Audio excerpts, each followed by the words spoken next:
नहमदुहु व नुसल्ली व नुसल्लिमु अला रसूलिहिल करीम अम्मा बअद फ़अऊज़ु बिल्लाहि मिनश शैतानिर रजीम बिस्मिल्लाहिर रहमानिर रहीम। हर तरह जी वाखाण अल्लाह रब्बुल इज़्ज़त जल्ल जलालहू जे लाइ जेको इबादत जो अकेलो हक़दार आहे। लखें करोड़ें बल्कि ला तादाद दुरूद सलाम अल्लाह तबारक व तआला जे आख़िरी नबी ऐं तमामु नबीअनि रसूलनि जे सरदार हज़रत मुहम्मद सल्लल्लाहु अलैहि वसल्लम जन जी ज़ात अक़दस ते ऐं संदन आल ऐं असहाब सगुरनि ते। सिंध टीवी जो प्रोग्राम रोशनी जी वाट जे समूरनि सामाईन नाज़रीन जी ख़िदमत में अस्सलामु अलैकुम वरहमतुल्लाहि तआला व बरकातुहू। आऊं जो मेज़बान अबुल हसन अब्दुल ख़ालिक़ क़ादरी। नाज़रीन, जीअं त रबीउल अव्वल शरीफ़ जूं रबीउल नूर शरीफ़ जूं बरकतूं जारी ऐं सारी माशाअल्लाह हर तरफ़ मीलाद जूं मरहबा जूं सदाऊं ऐं रंग लॻा पिया आहिनि। अल्लाह तबारक व तआला जंहिंखे जेतिरी तौफ़ीक़ अता फ़रमाए। सो अॼु असां मीलाद शरीफ़ जूं बरकतूं मल्हाइण जूं इन्हनि ते गुफ़्तगू कंदासूं।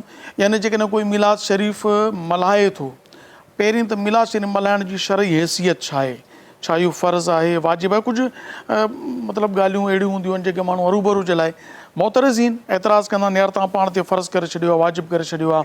मतिलबु मुंहिंजी शरई हैसियत छा आहे, मुफ़्ती साहिबु ॿुधाईंदा त मुस्तहब आहे, फ़र्ज़ु आहे, वाजिबु आहे, ताकी हिकिड़ो इबाहाम ख़तमु थी वञे। उनखां पोइ मीलाद शरीफ़ जेकॾहिं कोई मल्हाए थो त उनजे लाइ शरई हुकुम छा आहे, जेको नथो मल्हाए उनजे लाइ छा आहे। न मल्हाइण जूं ॿ सूरतूं आहिनि, हिकु बुग़्ज़ जी बुनियाद ते, ॿियो मजबूरी आहे या ताक़त नाहे त उनजे लाइ छा हुकुम हूंदो।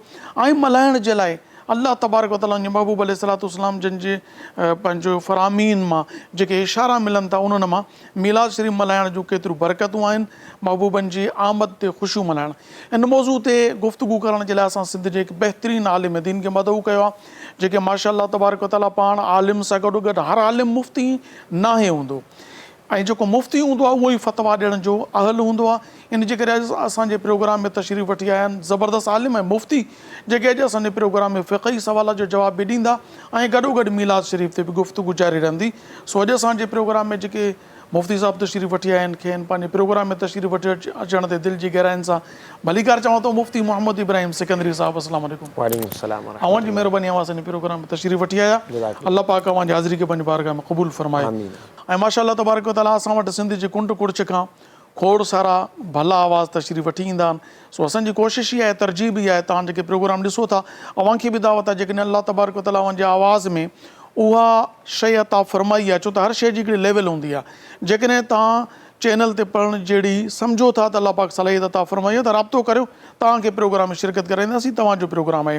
अॼु असां वटि सिंध जे शहर ठारू शाह खां सना ख़ान तशरीफ़ वठी आया आहिनि, जंहिंजो तारुफ़ बि अव्हां जे ॾाढो पेश करियां हाफ़िज़ मोहम्मद ज़ुल्क़रनैन हैदर साहिबु, अस्सलामु अलैकुम। वालेकुम अस्सलाम। अव्हां जी महिरबानी, अव्हां असांजे प्रोग्राम में तशरीफ़ वठी आया। सो नाज़रीन, असांजी इहा रिवायत रही आहे, असां पंहिंजे प्रोग्राम जी बाज़ाब्ता शुरूआत अल्लाह तबारक व तआला उनजे महबूब अलैहिस्सलाम जी वाखाण सां कंदा आहियूं। अचो त हाफ़िज़ मोहम्मद ज़ुल्क़रनैन हैदर खां नाते रसूल सल्लल्लाहु अलैहि वसल्लम ॿुधूं ऐं मीलाद शरीफ़ जे हवाले सां ॿुधूं। सल्लल्लाहु अलैका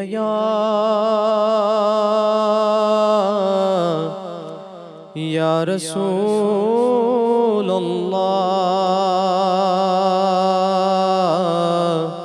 वसल्लम अलैका या हबीब अल्लाह। अज रात हिन अंगण ते मुँह जो हुज़ूर ईंदो, अज रात हिन अंगण ते मुँह जो हुज़ूर ईंदो, मेहमान थी मोहम्मद ईंदो ज़रूर ईंदो, अज रात हिन अंगण ते मुँह जो हुज़ूर ईंदो, अज रात हिन अंगण ते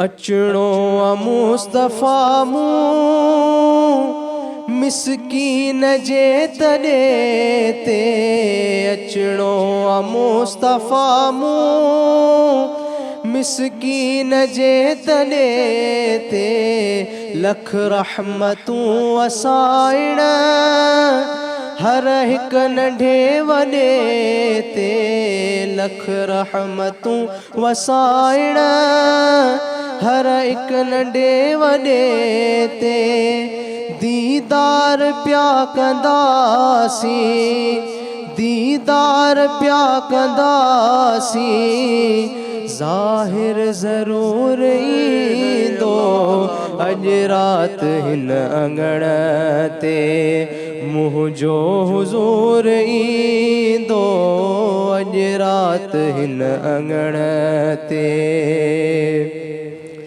हो साईं मिलंदियूं तोखे मुबारकूं मीलाद करण वारा मिलंदियूं तोखे मुबारकूं मीलाद करण वारा आका जे दीद ख़ातिर घर आबाद करण वारा आका जे दीद ख़ातिर घर आबाद करण वारा नाज़िल थी छो न तो वटि अरशन तां नूर ईंदो अॼु राति हिन अंगण ते मुंहिंजो हुज़ूर ईंदो अॼु राति हिन अंगण ते मुंहिंजो हुज़ूर ईंदो मेहमान थी मोहम्मद ईंदो ज़रूर ईंदो अॼु राति हिन अंगण ते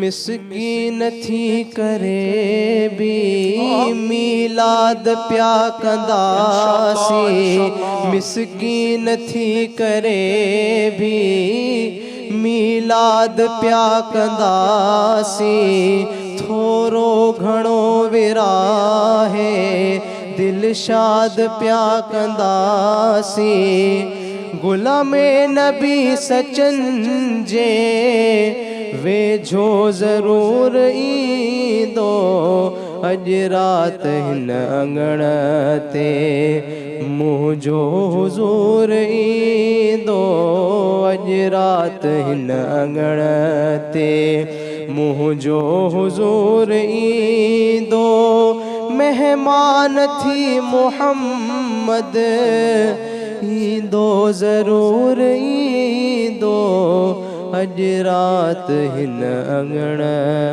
ते सुभान अल्लाह सुभान अल्लाह सुभान अल्लाह अॼु राति हिन अंगण ते मुंहिंजो हुज़ूर ईंदो माशा अल्लाह तबारक व तआला ईंदो त अरब जो चंड ज़ाहिर ज़हूर ईंदो बसि अल्लाह कंहिंखे अख था फ़रमाए हुज़ूर जो नूर त माशा अल्लाह पूरी काइनात में हर हंधि ज़ाहिर ज़हूर आहे ॾिसण वारा दीदार कनि बि था पोइ जॾहिं जंहिंजो मुक़दर जागे सो नाज़रीन अचो त ज़ुल्करनैन हैदर साहिब जी माशा अल्लाह बहितरीन अंदाज़ में नासिरी पेश करण खां पोइ दुआ त अल्लाह पाक खेनि अञा बि आवाज़ में वधीक बरकतूं था फ़रमाए अचो त अल्लामा साहिब सां जो की मुफ़्ती साहिब सां अॼोके मौज़ूद गुफ़्तगू जो आगाज़ करियूं मुफ़्ती साहिब ऐं चाहींदुसि सभ खां पहिरीं मीलाद शरीफ़ मल्हाइण जे हवाले सां जेको हिकु इबहाम फैलायो वेंदो आहे त यार ही तव्हां हिनखे हर साल मल्हायो था फ़र्ज़ु सम्झी वेठा हो या वाजिबु करार ॾेई छॾियो अथव त हक़ीक़त छा आहे हिन जी त मीलाद शरीफ़ मल्हाइण छा आहे शरई हैसियत छा आहे हिन जी फ़र्ज़ु आहे वाजिबु आहे या मुस्तहब आहे त को करे त सवाबु आहे न करे त गुनाह न आहे छा हुकुम थींदो बिस्मिल्लाहिर्रहमानिर्रहीम अल्हम्दुलिल्लाहि रब्बिल आलमीन वल आक़िबतु लिल मुत्तक़ीन वस्सलातु वस्सलामु अला सय्यिदिल अंबियाइ वल मुरसलीन अम्मा बाद। सभ खां पहिरीं मीलाद जी माना आहे अरबी ज़बान जो लफ़्ज़ आहे मीलाद यानी ॼमण जो वक़्तु पैदाइश जो वक़्तु।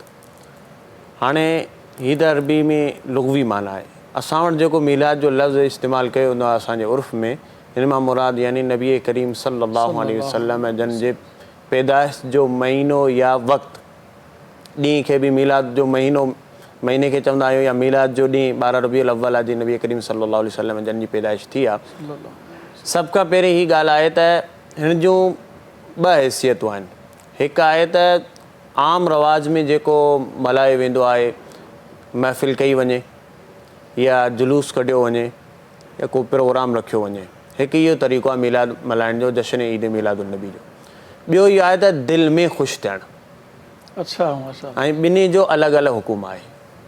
हाणे जेको नबी करीम सल्लल्लाहु अलैहि वसल्लम जन जी आमद जे करे दिलि में जेका ख़ुशी करणु आहे इहा ज़रूरी आहे। जेकॾहिं को माण्हू नबी करीम सल्लल्लाहु अलैहि वसल्लम जन जी आमद जे करे दिलि में ख़ुशि नथो थिए, ख़ुशी न आहे त यानी उनखे बुरो लॻो आहे। एतराज़ तॾहिं कंदो न माण्हू जॾहिं का ॻाल्हि न वणंदी। दिलि में जेकॾहिं उहो बुरो सम्झे थो नबी करीम सल्लल्लाहु अलैहि वसल्लम जे अचण खे माअज़ल्लाह, इहो त दायरे इस्लाम खां ख़ारिज करे छॾींदो।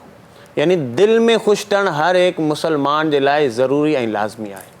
यानी अल्लाह जे महबूब अलैहिस्सलाम जन जी आमद थी, जी जॾहिं आमद थी, उहो लम्हो जॾहिं अचे थो, उन लम्हे जी ताज़ीम फ़क़ति इन जे करे त असांजे नबी जी पैदाइश थी आहे, त उन जी पैदाइश हुज़ूर जी आमद हर ईमान वारे जे लाइ ख़ुशी जो लम्हो आहे। उन ख़ुशी में ख़ुशि थियणु इहो ईमान लाइ ज़रूरी आहे। जे इन में ख़ुशि नथो थिए त यार अजीब ॻाल्हि आहे, माना हिकिड़ो कावड़ नफ़रत थी थिए पई, त पोइ उनजे लाइ हुकूमत इस्लाम मां ख़ारिज थी माअज़ल्लाह, उन दायरे इस्लाम में ख़ारिज थियण जो ख़तरो आहे।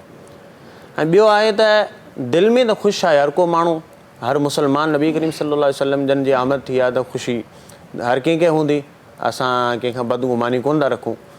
हाणे उनखे रवाज जे मुताबिक़ ख़ुशी करणु, छो त ख़ुशी हर इलाइक़े में हर ज़माने जे अंदरि चेंज थींदी रहंदी आहे। जी हा, अंदाज़ मुख़्तलिफ़ थींदा आहिनि ज़माने जे एतबार सां। असां वटि हाणे इन ज़माने जे एतबार सां ख़ुशी जा मुख़्तलिफ़ ज़रिया आहिनि। हिकु इहो आहे त महफ़िल मीलाद जंहिंमें नात शरीफ़, क़ुरान करीम जी तिलावत, हुज़ूर सल्लल्लाहु अलैहि वसल्लम जी सीरत तय्यबा बयानु करे ख़ुशि थींदा आहिनि, ऐं आख़िर में लंगर वग़ैरह। या वरी ॿियो तरीक़ो बिलख़ुसूस ॿारहं जे ॾींहं ते जुलूस कढी करे उन में बि नातूं दुरूद वग़ैरह पढ़ियो वेंदो आहे। हाणे हीउ ज़ाहिर तरीक़ो आहे, हीउ आहे मुस्तहब, ऐं इनखे बाज़ उलमा मामूलात अहले सुन्नत में लिखियो आहे। यानी जेकॾहिं को माण्हू इहो तरीक़ो इख़्तियार करे थो, इहो मुस्तहब आहे। ऐं जेकॾहिं नथो करे पर इनखे सही सम्झे थो, बुरो नथो सम्झे, कंहिं मजबूरी जे करे, कंहिं मसरूफ़ियत जे करे, वक़्तु न आहे या को मजबूरी, कंहिं मसरूफ़ियत जे करे इन में शरीक नथो थी सघे, पर दिलि में ख़ुशि आहे, त पोइ इहो इन ते बि को वबाल कोन्हे, छो त मुस्तहब आहे। मुस्तहब कमु करणु को ज़रूरी न आहे हूंदो। पर जेकॾहिं को अहिड़ो माण्हू आहे इन में शरीक त कोन थो थिए, जेको हिन ज़माने जे एतबार सां जश्न ईद मिलादुन्नबी जी ख़ुशी जा जेके तरीक़ा आहिनि, पर हू इनखे ग़लति सम्झे थो, माअज़ल्लाह उनखे बिदअत जो नालो थो ॾिए या गुमराही जो नालो थो ॾिए, त हू ख़ारिज अज़ अहले सुन्नत आहे। यानी हू अहले सुन्नत व जमात खां ख़ारिज आहे ऐं गुमराह आहे। ख़ुशी में शरीक थियणु, मौजूदा तरीक़े खे जो राइज आहे उनखे अप्लाई करणु, उनजे मुताबिक़ शरीक थियणु, हीअ आहे मुस्तहब। पर हुन तरीक़े खे बुरो सम्झणु इहो ग़लति आहे। सुठो सम्झी करे शरीक नथो थिए, उहो अलॻि ॻाल्हि आहे। त हिन जो ॿ हैसियतूं, हिकु त दिलि में सुठो सम्झणु, ख़ुशि थियणु, इहो ज़रूरी आहे। ॿियो आहे राइज तरीक़े जे मुताबिक़ शरीक थियणु, इहो मुस्तहब आहे। टियों इहो आहे त उहो माण्हू जेको इन राइज मुताबिक़ तरीक़े जे मुताबिक़ शरीक त नथो थी सघे पर ख़ुशि आहे, इहो बि इन में शामिल आहे। हाँ, जेकॾहिं ख़ुशि न आहे त पोइ उन जे लाइ मसइलो आहे, उहो अहले सुन्नत व जमात खां ख़ारिज आहे। छो त हिन मामूल जे मुताबिक़ नबी करीम सल्लल्लाहु अलैहि वसल्लम जी आमद जे महीने या आमद जे ॾियारे ते उलमान खां, सदियुनि खां ई मुहद्दिसीन खां, इमाम इब्न जोज़ी, इमाम इब्न हजर अस्क़लानी, इमाम कस्तलानी वग़ैरह खां, इहो जेके बि राइज उलमा अरब खां, मिस्र खां, शाम वग़ैरह खां इहो तरीक़ो राइज अचे पियो त माण्हू जॾहिं नबी करीम सल्लल्लाहु अलैहि वसल्लम जे मीलाद जो ॾियारो ईंदो हो त उन वक़्तु महफ़िल क़ाइमु कंदा हुआ। हुन वक़्तु सिर्फ़ु महफ़िल थींदी, ज़िक्र थींदो। हाणे वरी असां वटि थोरो तरीक़ो चेंज थी वियो आहे त जुलूस बि कढंदा आहिनि, छो त इहो हिकु तरीक़ो आहे ख़ुशी जो। त हिन तरीक़े जे मुताबिक़ करणु इहो मुस्तहब आहे, ज़रूरी न आहे। पर इनखे ग़लति सम्झणु उहो बि ग़लति आहे। मुफ़्ती साहिब, हिते हिकिड़ो ॿियो सुवालु आम थियो आहे, छो त मां उहे ई सुवाल कंदुसि जेके मुआशिरे में फैलाया पिया वञनि, उहे ताकी असांजे नाज़रीन ऐं सामीन जेके ॾिसण वारा आहिनि, अहले मोहबत आहिनि, उन्हनि वीचारनि कंहिं वटि जवाबु हूंदो आहे, कंहिं वटि न हूंदो आहे। ॾिसो, जवाबु ॾियणु ज़रूरी न आहे, पर इल्मु रखणु ज़रूरी आहे, त पंहिंजे ईमान खे त इत्मीनान हुजे त यार हीउ जेको ज़हन में हिकिड़ो ख़ल्फ़शार, पहिरीं त मां अर्ज़ु कंदुमि त जेको एतिराज़ु करण वारो आहे त त असांजे नबी अलैहिस्सलाम जे विलादत ते एतिराज़ु करे थो त हुन सां त बहस करणी चयो आहे, छो त जंहिंखे इहा ॻाल्हि सम्झ में न आई आहे त नबी खां वधीक ॿियो केरु आहे असांजे लाइ। अलाह जी ज़ात त सभ जो मालिक ऐं ख़ालिक आहे, उन खां पोइ जेकॾहिं बादस ख़ुदा बुज़ुर्ग तू क़िसा मुख़्तसर असांजो नबी अलैहिस्सलाम ई त असांजो सभु कुझु आहे। जे उनजी शफ़ात जंहिंखे न मिली बर्बादु थी वेंदो, खणी केॾियूं बि नेकियूं खणी अचे, चैलेंज सां चवां थो दुनिया जा सभु किताब खोले पढ़ी ॾिसो, जेसीं ताईं हुज़ूर अलैहिस्सलाम जी शफ़ात नसीब न थींदी, हिसाब में को बि पूरो न हूंदो। हिसाब में हर माण्हू खुटल आहे, खणी केॾो बि वॾे खां वॾो नेक परहेज़गार मोतबर हाजी काज़ी नमाज़ी ऐं केॾो बि वॾो आलिम मुदब्बिर मुफ़क्किर मुफ़सिर हुजे, तेसीं ताईं न थींदो जन्नत जो हक़दार जेतिरे ते हुज़ूर अलैहिस्सलाम जी निगाह इनायत न पवे। त पोइ जेको हुज़ूर जी ज़ात जी आमद ते ई ख़ुशि न आहे त पोइ हुन सां त बेसीअ चयो आहे, पर पंहिंजो इल्मु ज़रूरी आहे। मुफ़्ती साहिबु हिकिड़ो ॿियो सुवालु थींदो आहे त छा सहाबा किराम खां वधीक तव्हां आशिक़ पैदा थिया हो? सहाबा किराम जो केॾा दौर आया, केतिरा साल ज़िंदा रहिया हुज़ूर जी विलादत खां पोइ, सहाबा किराम कॾहिं न मल्हायो, तव्हां छो था मल्हायो पिया? छा जवाबु आहे? हिन जो जवाबु इहा आहे त सभ खां पहिरें सुनन नसाई में रिवायत मौजूदु आहे, सहाबनि मीलाद मल्हायो आहे, पर हाणे हीअ चवंदा त हिन मौजूदा तरीक़े जे मुताबिक़ इहो त कोन थींदो। हर ज़माने जो मूं पहिरें बि अर्ज़ु कयो त ख़ुशी मल्हाइण जो अलॻि तरीक़ो हूंदो आहे। सहाबनि जेको नबी करीम सल्लल्लाहु अलैहि वसल्लम जो मीलाद मल्हायो आहे, सुनन नसाई जी सैयदना अमीर मुआविया रज़ी अल्लाह ताला अन्हु खां रिवायत आहे त हिकु दफ़े सहाबा मस्जिद नबवी में गॾु थी करे अल्लाह ताला जो ज़िक्र ऐं हमद करे रहिया, त अचानक नबी करीम सल्लल्लाहु अलैहि वसल्लम तशरीफ़ वठी आया, पाण फ़रमायो त तव्हांखे कहिड़ी शइ गॾु कयो आहे? त साहबनि अर्ज़ु कयो, रसूलल्लाह सल्लल्लाहु अलैहि वसल्लम, असां अॼु हिन करे गॾु थिया आहियूं त अल्लाह तबारक व तआला असां ते तव्हांजे ज़रिए अहसान फ़रमायो ऐं तव्हांजे ज़रिए अल्लाह तबारक व तआला असांखे हिदायत नसीब फ़रमाई आहे। अल्लाह ताला जी हमद करण जे लाइ, शुक्र बजा आणण जे लाइ हिते गॾु थिया आहियूं त तव्हांजे ज़रिए असांखे हिदायत मिली ऐं तव्हां जहिड़ो असां ते अल्लाह तबारक व तआला अहसान फ़रमायो, आमद जो ज़िक्र करे रहिया। तव्हांजी आमद असां ते वॾो अहसान आहे, इन जे करे असां अल्लाह ताला जी हमद बयानु करे रहिया आहियूं। त नबी करीम सल्लल्लाहु अलैहि वसल्लम जॾहिं इरशाद फ़रमायो त तव्हां छा हिन ते कसम खणी सघो था, कसम सां इहा ॻाल्हि चई सघो था? साहबनि अर्ज़ु कयो, रसूलुल्लाह सल्लल्लाहु अलैहि वसल्लम, यकीनन असां कसम सां इहा हल्फिया बयानु ॾियूं था त असां सिर्फ़ु इन जे करे गॾु थिया आहियूं त अल्लाह ताला तव्हांजे ज़रिए असां ते अहसान फ़रमाए, तव्हांजे ज़रिए असांखे हिदायत नसीब फ़रमाए, अल्लाह ताला जी हमद ऐं शुक्र अदा करण जे लाइ हिते वेठा आहियूं। पाण करीमन फ़रमायो त मूं तव्हां ते जेको कसम ॾिनो इन जे करे न त तव्हांजी शक आहे मुंहिंजी तव्हांजी ॻाल्हि में, पर इन करे त मूं वटि हींअर जिबरील अमीन आयो ऐं अल्लाह ताला जे तरफ़ां वही खणी आयो त तव्हांजा सहाबा मस्जिद में वेठा आहिनि, मुंहिंजी हमद करे रहिया आहिनि। अल्लाह ताला उन्हनि सहाबनि जे ज़रिए अल्लाह तबारक व तआला मलाइकनि ते फ़ख्र फ़रमाए रहियो आहे। सुभान अल्लाह, तव्हांजो हिते विहणु बाइसे फ़ख्र आहे। वाह वाह। हाणे हिन हदीस मां साबित थियो त सहाबा किराम आलिम रिदवान मीलाद मल्हायो आहे, पर तरीक़ो महफ़िल जे ज़रिए वेही करे। त असांजी जेका महफ़िल हूंदी आहे, महफ़िल नात या तक़रीर बयान वग़ैरह, उन में त इहो हूंदो आहे त असां वेही करे सभ खां पहिरीं हुज़ूर नबी करीम सल्लल्लाहु अलैहि वसल्लम नात तिलावत क़ुरान ऐं उन खां बाद में हुज़ूर जान आलम सल्लल्लाहु अलैहि वसल्लम जी सीरत तय्यबा, आका अलैहिस्सलातु वस्सलाम जो बचपन, आका अलैहिस्सलातु वस्सलाम जे बेअसत खां क़बल जेके बि वाक़िआत आहिनि, आका अलैहिस्सलातु वस्सलाम जे नबूवत जे ऐलान खां बाद जा जेके वाक़िआत मौजज़ात ऐं हुज़ूर जी सीरत तय्यबा बयानु कंदा आहियूं, त इहो ई त मीलाद आहे। त मीलाद जे लाइ असां कोई ग़ैर शरी तरीक़ो त इख़्तियार कोन कंदा आहियूं, इहो तरीक़ो बिल्कुलु साबित आहे। ऐं नबी करीम सल्लल्लाहु अलैहि वसल्लम खे जो सहाबनि अर्ज़ु कयो त अल्लाह ताला तव्हां जे ज़रिए असांखे हिदायत नसीब फ़रमाए, अहसान फ़रमायो, त बिल्कुलु क़ुरान में मौजूदु आहे। लक़द मन्नल्लाहु अलल मुअमिनीना इज़ बअथ फ़ीहिम रसूलन मिन अनफुसिहिम। मुफ़्ती साहिबु इन आयत जो तर्जुमो ऐं बक़ाया गुफ़्तगू पोइ ॿुधंदासीं। नाज़रीन, वक़्तु थियो आहे कमर्शियल ब्रेक जो, नंढड़ी साई था वठूं। असांजो त वापसि वरूं मां ॾिसंदा रहो सिंध टीवी प्रोग्राम रोशनी जे वाटे। तमामु ज़बरदस्त मौज़ू आहे ताकी हिकिड़ो इबाम ख़तमु थी वञे। रब ॼाणे थो दिलि में को बुग़्ज़ न आहे, का कावड़ न आहे, पर हिकिड़ी जंहिंजे ज़हननि में मतिलबु हिकिड़ो ख़ल्फ़शार पैदा कया विया आहिनि, उन्हनि खे दूरि करण जी कोशिशि करियूं था। अल्लाह पाक क़बूल फ़रमाए। आमीन।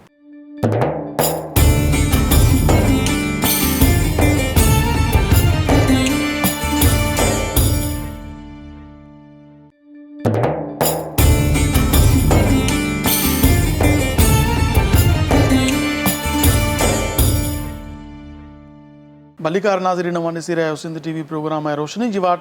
ऐं अॼु असां जेको मौज़ू आहे त हुज़ूर करीम सल्लल्लाहु अलैहि वसल्लम जन जो मीलाद मल्हाइण जूं बरकतूं। ॾिसो आम तौर ते हिकिड़ी शइ थींदी आहे त निकाह सुन्नत आहे। नबी पाक अलैहिस्सलातु वस्सलाम जंहिंजो पाण फरमायूं त निकाह मिन सुन्नती फमन रग़िब अन सुन्नती फलैसा मिन्नी औ कमा क़ाल अलैहिस्सलातु वस्सलाम।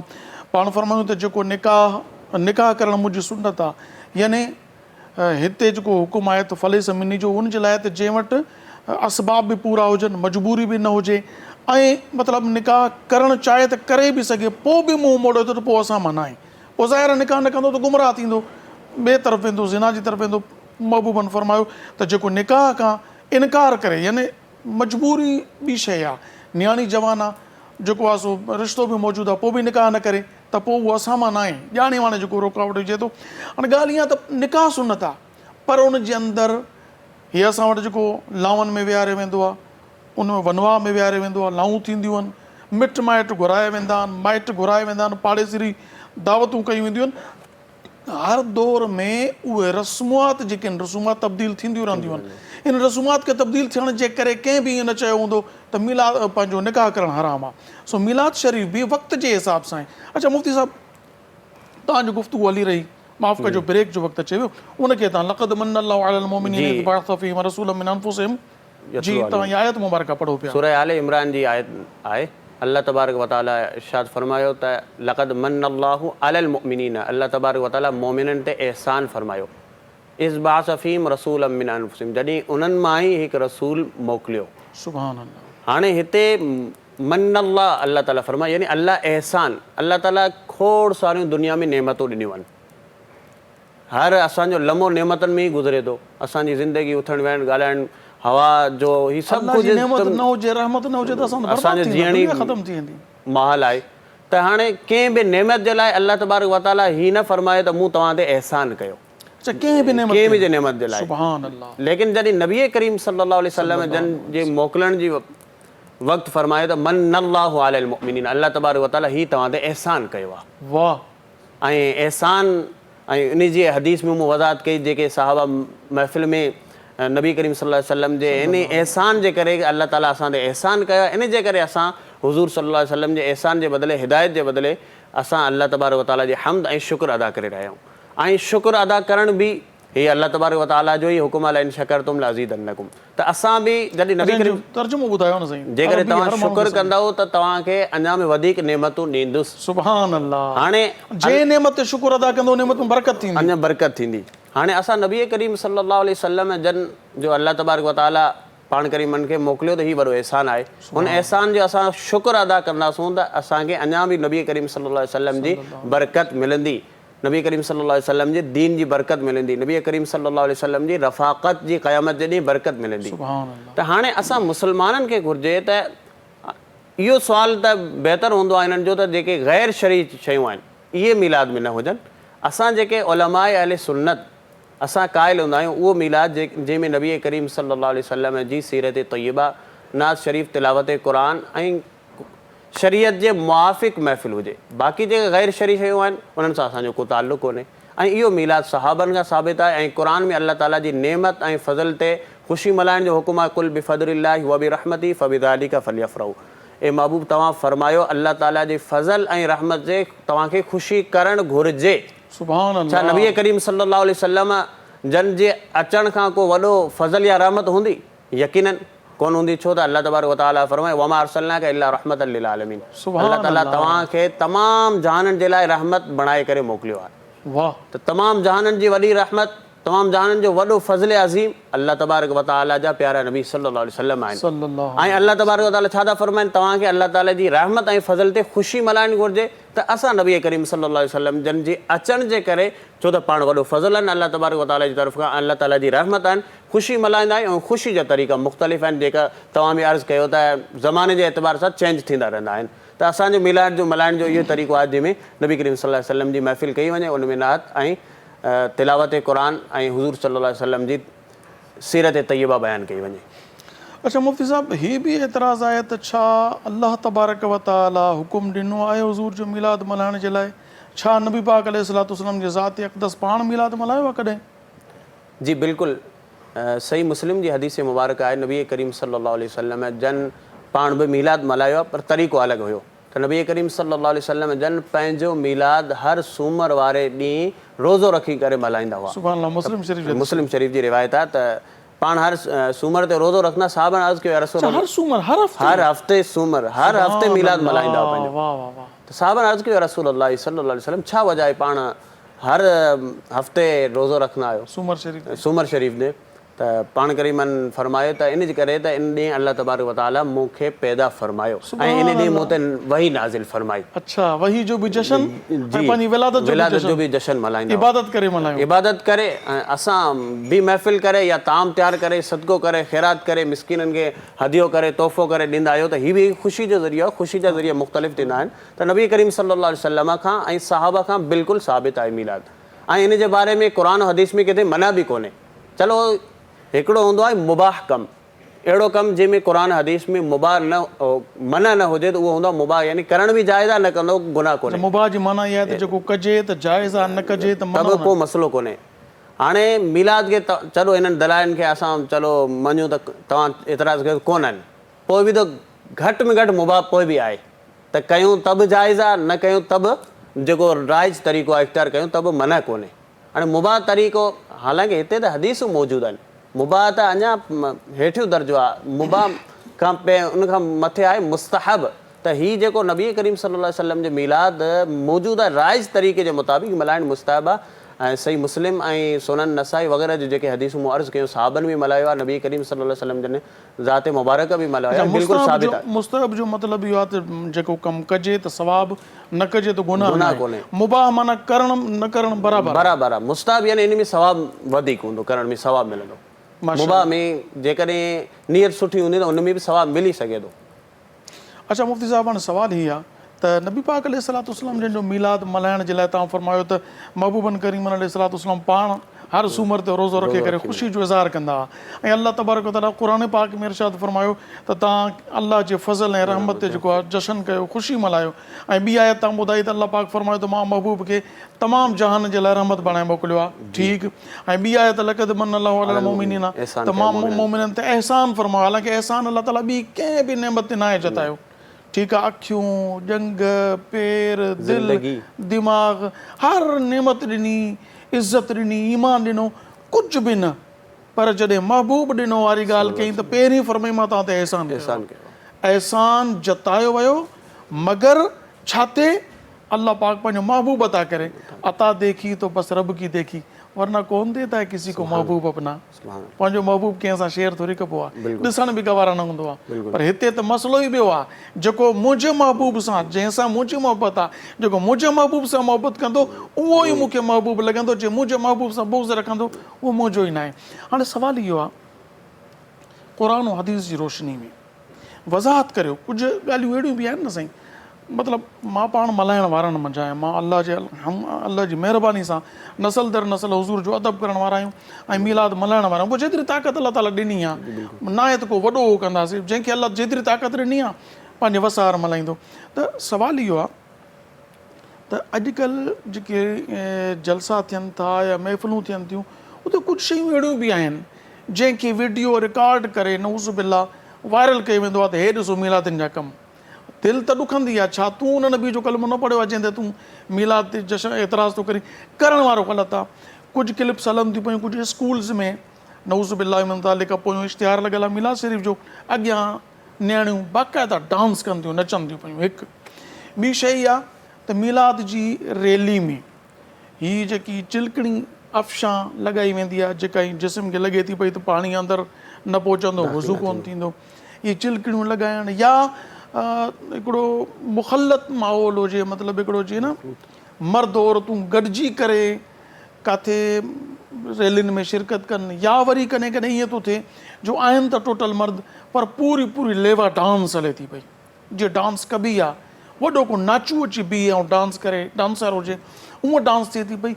इन जे बारे में शरीयत जो छा हुकुम आहे? जी बिल्कुलु, तव्हां जेके बि शयूं ॻणायूं आहिनि हीअ शरीयत जे ख़िलाफ़ आहिनि। ईअं ई रेलनि में खाधे जूं शयूं उछलायूं वेंदियूं आहिनि, तहज़ीम जे ख़िलाफ़ु आहे।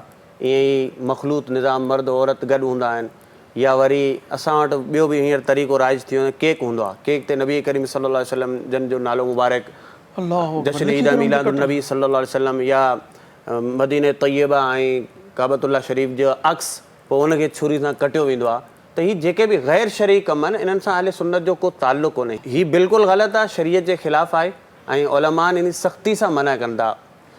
जेके बि असांजी मजलिस हूंदी आहे, महफ़िल हूंदी आहे या रैली हूंदी आहे, उलमा लिखियो आहे त बावुज़ू ऐं बाअदब तरीक़े सां शरीक थिजे ऐं अहिड़े तरीक़े सां वेहिजे त तव्हां को आलिम आहे या नातगो आहे, नात पढ़े पियो, तव्हां अहिड़ी तवजो सां ॿुधो जीअं तव्हां नबी करीम सल्लल्लाहु अलैहि वसल्लम जो कलाम ॿुधी रहिया आहियो डायरेक्ट। सुभान। छो त नबी करीम सल्लल्लाहु अलैहि वसल्लम जी हदीस मुबारक आहे या संदन जी सना ख़ानी जी बि उहा ई हैसियत आहे। उलमा लिखियो आहे त जीअं नबी करीम सल्लल्लाहु अलैहि वसल्लम जी बारगाह जो अदब आहे ईअं ई आका अलैहि सलाम जे तोड़े जो आलिम पेश करे रहियो आहे पर फरमान नबी जो आहे। जी बिल्कुलु। इन जे करे सल्लल्लाहु अलैहि वसल्लम इन जे करे हर उन महफ़िल में जंहिंमें अल्लाह जो ऐं रसूल जो फरमान जेको उन्हनि जे अल्लाह ताला जो फरमान अल्लाह ताला ज़बान खां पाक आहे पर हुज़ूर जी ज़बान मुबारक में जेको कलाम निकितो आहे उहे लफ़्ज़ पेश कया वञनि त ॿुधण वारनि खे ईअं महसूसु करणु घुरिजे ॼण असां डायरेक्ट हज़रत मोहम्मद सल्लल्लाहु अलैहि वसल्लम जेके असांजी जान खां वधीक असांजा प्यारा नबी आहिनि उनजी महफ़िल में वेठा आहियूं त पोइ छा अदब हुअणु घुरिजे। इहो बावुज़ू ऐं बाअदब तरीक़े सां जीअं सहाबा किराम आलिम रिदवान जे मुतालिक़ हदीस में अचे थो हू नबी करीम सल्लल्लाहु अलैहि वसल्लम जी महफ़िल में ईअं वेंदा ॼण बेहिस थी वेंदा। को पखी वग़ैरह मथे वेंदो हो त उनखे बि उनजी बि ख़बर कोन पवंदी हुई। त बिल्कुलु हमतन गोश पूरी तवज्जो सां आका अलैहिस्सलातु वस्सलाम जो फरमान ॿुधंदा हुआ। त हदीस मुबारक आहे को आलिम बयानु करे थो या आका अलैहिस्सलातु वस्सलाम जी नात शरीफ़ पढ़ी वञे थी त आवाम खे घुरिजे त अहिड़े ई तरीक़े सां बाअदब तरीक़े सां बावुज़ू फज़ीलत सां ॿुधो वञे। इहा आहे असल मीलाद। बाक़ी जेके गैर शरई शयूं थियनि हीअ बिल्कुलु मना आहिनि। उलमा पंहिंजे प्लेटफॉर्म तां मना कंदा रहंदा आहिनि ऐं इन्हनि जी मज़म्मत बि कंदा आहिनि। त असां बि चाहियूं था जेके इहे गैर शरई शयूं मीलाद में ताम खानो वग़ैरह उछलाइणु रिज़्क़ खे बेअदबी सां पेश करणु या वरी मख़लूत निज़ाम मर्द ऐं औरत जो इख़्तिलात या वरी अहिड़ियूं शयूं पेश करणु जेके बाजा वग़ैरह असां वटि जीअं छोड़ा अॻिते हूंदा नी मीलाद में ॿारनि खे ॾिना वेंदा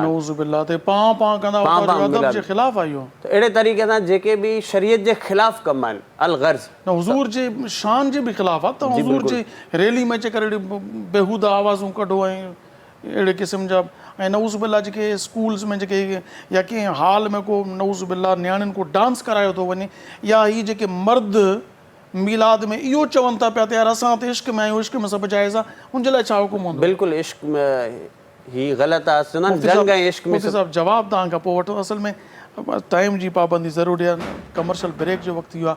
नंढड़ी साई आहे इहो सुवालु मूं करे चुको आहियां मुफ़्ती साहिब खे जवाबु बाद में वठूं था। उहा ॾिसंदा रहो सिंध टीवी प्रोग्राम है रोशनी जी वाट।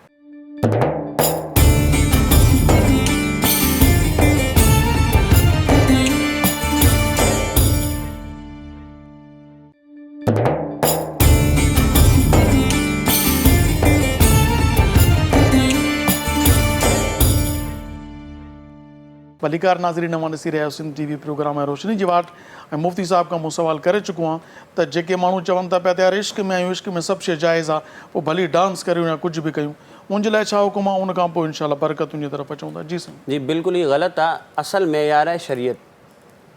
शरीयत जे मुताबिक़ को फ़ेल आहे कमु आहे त उहो जाइज़ हूंदो। शरीयत जे ख़िलाफ़ु भले इश्क हुजे जे उनजो नालो तव्हां इश्क ॾिनो आहे उहो तव्हांजी नफ़्सानी ख़्वाहिश। असां वटि ईअं थींदो आहे पंहिंजे नफ़्स खे इहा शइ सुठी लॻंदी आहे उनखे इश्क जो नालो या ॿियो को नालो ॾेई करे पंहिंजे पाण खे जवाज़ जो दलील पेश कंदा आहिनि त हीअ बिल्कुलु ग़लति कंदा आहिनि। असल इश्क असल शइ आहे शरीयत।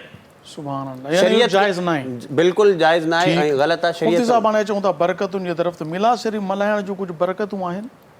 कहिड़ी बरकत आहे? छा थींदो? मल्हाइण वारे खे छा मिलंदो? मिलाद शरीफ़ मल्हाइण वारे जे लाइ दीनी ऐं दुनियावी ॿई बरकतूं आहिनि फ़ाइदा बि आहिनि।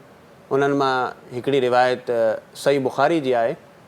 उन खां पहिरियों थोरो किस्सो अर्ज़ु करे वञा। अबू लहब नबी करीम सल्लल्लाहु अलैहि वसल्लम जा चाचा हुआ।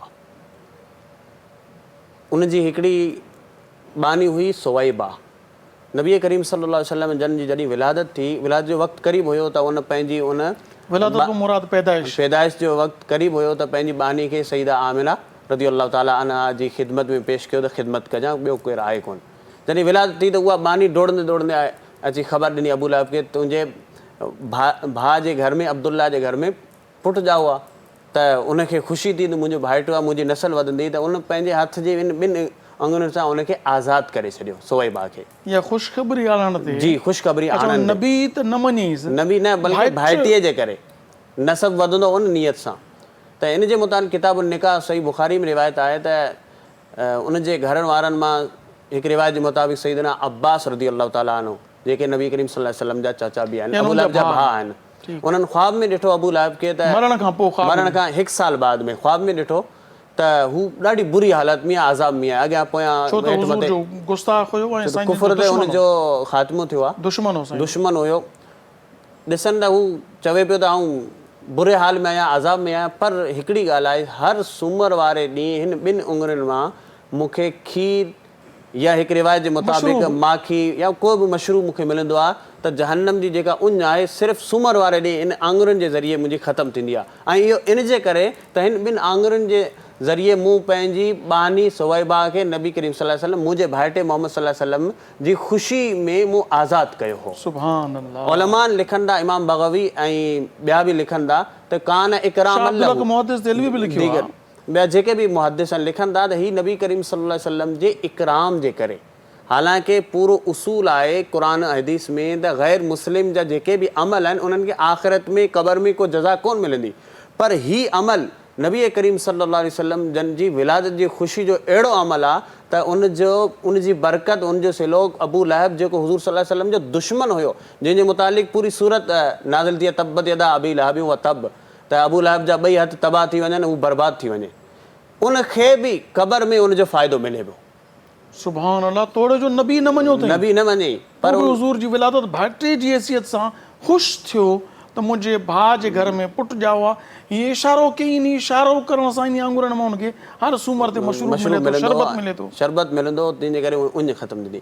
हाणे उलमा लिखनि था हिकु ग़ैर मुस्लिम थी करे जेको नबी करीम सल्लल्लाहु अलैहि वसल्लम जो अज़ली दुश्मन हुयो, नबी करीम सल्लल्लाहु अलैहि वसल्लम दीन जी में रुकावट हुयो, तालीम ऐं तबलीग में रुकावट हुयो, ऐं क़ुरान में पूरी सूरत नाज़िल थी आहे मज़म्मत में उनजी, उनजे बावजूद बि ईद मिलादुन नबी नबी करीम सल्लल्लाहु अलैहि वसल्लम जी विलादत जी ख़ुशी में उनखे आज़ादु करण जी ख़ुशी मल्हाइण जे करे क़बर में अज़ाब में तख़फ़ीफ़ थिए थी, हलकड़ाइब थिए थी, त पोइ हिकिड़ो आशिक़ रसूल आहे, हुज़ूर सल्लल्लाहु अलैहि वसल्लम जो उम्मती आहे ऐं हुज़ूर अलैहिस्सलातु वस्सलाम खे पंहिंजो आख़िरी नबी मञे थो ऐं दीन इस्लाम जो हक़ कलमो पढ़ियो आहे, पोइ उनजे मथां केॾी महिरबानी थींदी। सुभान अल्लाह, सुभान अल्लाह। ऐं ॿियनि उलमान बि लिखियो आहे, जीअं शाह वलीउल्लाह मुहद्दिस देलवी, शाह अब्दुल हक मुहद्दिस देलवी बि हिन हदीस में लिखियो आहे।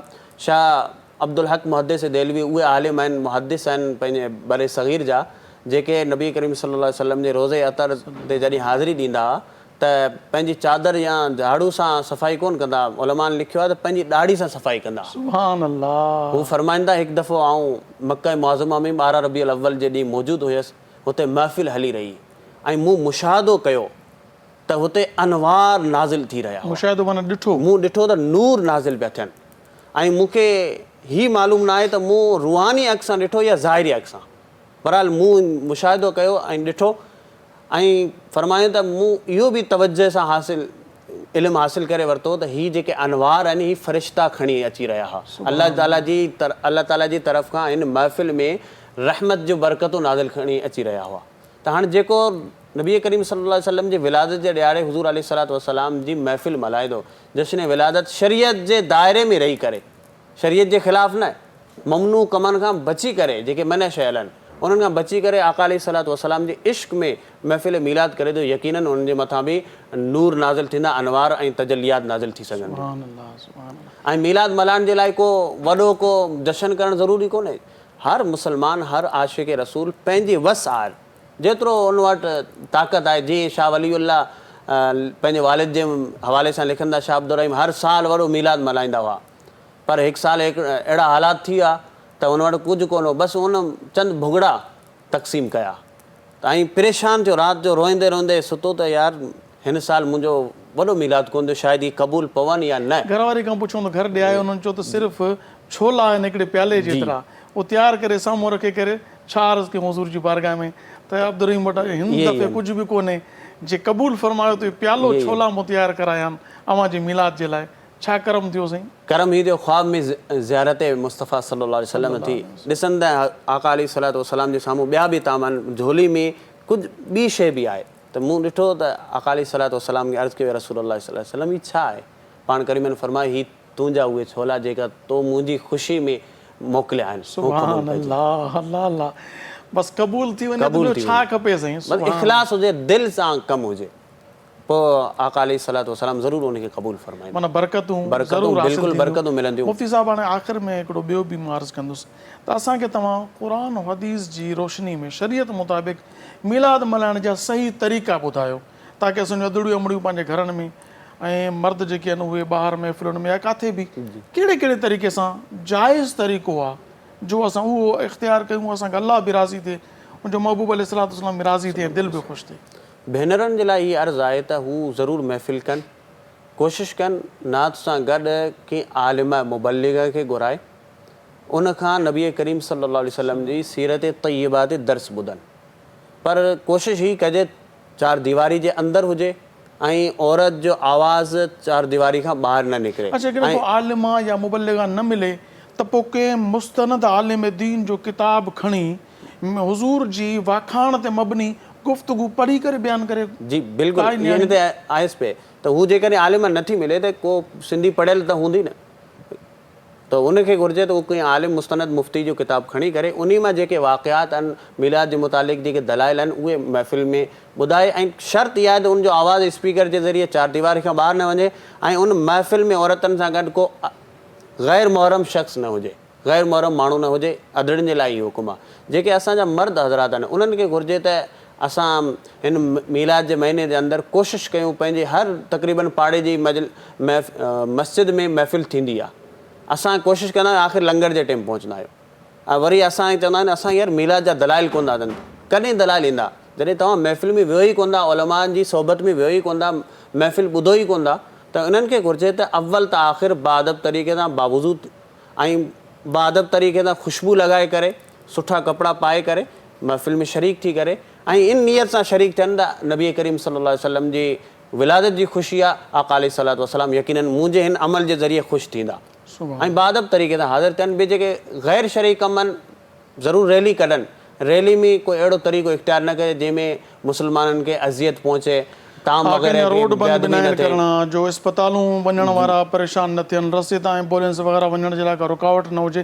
यानी मिलाद रहमतुल लिल आलमीन जो आहे त माण्हुनि जे लाइ रहमत ई बणियल हुजनि, ज़हमत न हुजनि, न शहर बंदि करायो, न कंहिंजा धंधा बंदि करायो, न कंहिंजूं रेड़ियूं हटायो, कंहिंसां ज़ुल्म न हुजे, जो जिते मिलाद थिए त ओस पास जा सभु माण्हू चवनि, तोड़े कहिड़े बि मज़हब सां तालुक़ रखनि, कहिड़े बि सोच जा हुजनि, चवनि न यार मिलाद रहमतुल लिल आलमीन जो आहे सल्लल्लाहु अलैहि वसल्लम जो, त मल्हाइण वारा बि रहमत जे ई हुन में रंगियल आहिनि, कोई अहिड़ो कमु नथा कनि जंहिंसां कंहिंजो कारोबार ख़राबु थिए, कंहिंजी निंड।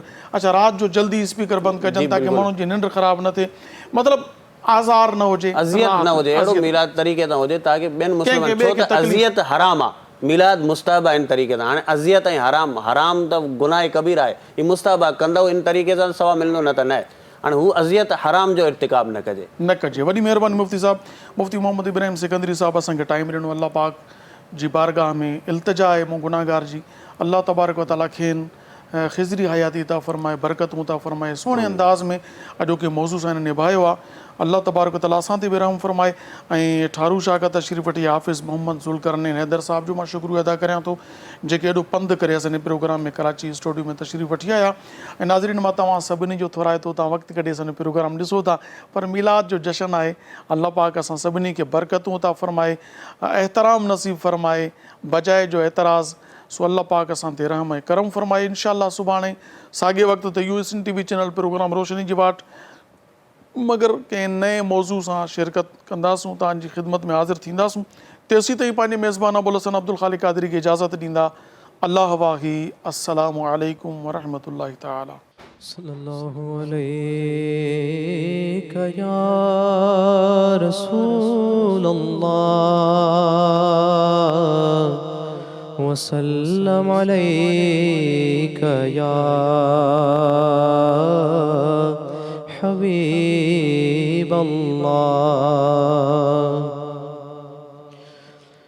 लख दर्द मिलन लजपाल मोहम्मद वेठो आ, लख दर्द मिलन लख दर्द मिलन लजपाल मुहम्मद वेठो हाँ बस हिकु ई लखन जो लाल मुहम्मद वेठो हाँ बस हिकु ई लखन जो लाल मुहम्मद वेठो नथो घुर्जे मिल्कियत नाणो हुजे राज़ी शलह राणो नथो घुर्जे मिल्कियत नाणो हुजे राज़ी शलह राणो हुजे राज़ी शलह राणो मुझी मिल्कियत ऐं ज़रमाल मुहम्मद वेठो हाँ बस हिकु ई लखन जो लाल मुहम्मद वेठो हाँ बस हिकु ई लखन जो लाल मुहम्मद वेठो मुलयण खुट खोड़ खजानो आई इमाम हुसैन जो नानो मुलयण खुट खोड़ खजानो आई इमाम हुसैन जो नानो आई इमाम हुसैन जो नानो गंज ॾींदड़ो गंज ॾींदड़ो गंज ॾींदड़ो गंजवाल मुहम्मद वेठो हाँ बस हिकु ई लखन जो लाल मुहम्मद वेठो हाँ बस हिकु ई लखन जो लाल मुहम्मद वेठो हो तोड़े कंहिंखे फ़क़ीर न वणंदो तब साईं ॾुखन में असुणंदो तोड़े कंहिंखे फ़क़ीर न वणंदो तब साईं ॾुखन में असुणंदो तब साईं ॾुखन में असुणंदो हिन आजिज़ जो अहवाल मुहम्मद वेठो हाँ बस हिकु ई लखन जो लाल मुहम्मद वेठो हाँ बस हिकु ई लखन जो लाल मुहम्मद वेठो लख दर्द मिलन लख दर्द मिलन लख दर्द मिलन लजपाल मुहम्मद वेठो हाँ बस हिकु ई लखन जो लाल मुहम्मद वेठो रोशनीअ जी वाट तमाम एपिसोड ॾिसो हाणे HD क्वालिटी में विजिट कयो असांजो YouTube channel Sindh TV HD Islamic.